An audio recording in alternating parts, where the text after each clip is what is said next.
This is a great opportunity to retell what can only be described as the greatest ghost and demon story in the history of Jewish literature.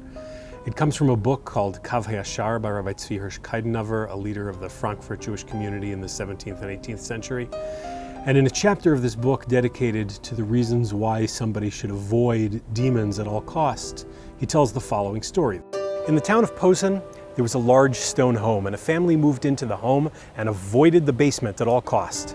One day, a young man, a teenager, descended the stairs to the basement and was found dead, laying on the stairs. From that moment on, demons invaded the house, throwing dirt into the food, scattering the household goods all over the place, generally wreaking havoc on the lives of the residents.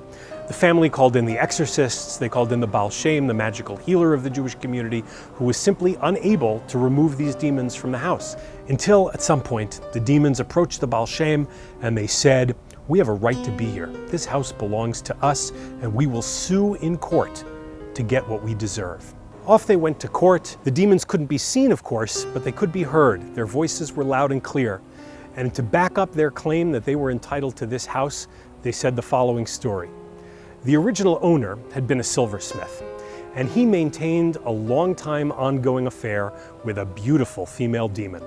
And from that union, children were born. Eventually, the wife, the human wife, caught on. And then one Passover evening, she snuck behind her husband into the outhouse to discover that the outhouse had been magically transformed into this beautiful bedroom, and she caught her husband in the embrace of his demonic lover. And she put an end to it. She called the exorcist, she banished the demon, she banished the children, and that was an end to the affair. But on his deathbed, the children came back and they said, "You can't abandon us. You're our father. What are we going to do when you're gone?" And so, being the good father that he was, he said, "I'll give you the basement. You can live there.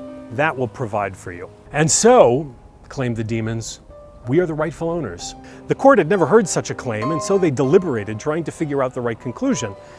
And they emerged with a verdict. Demons belonged in garbage dumps. Demons belonged in the hills and mountains outside the city. They certainly did not belong in the basements of well-meaning people, and they came to the conclusion that there could be no legal claim by the demons on this basement. The exorcist was able to return, remove the demons from the house, and everybody lived happily ever after.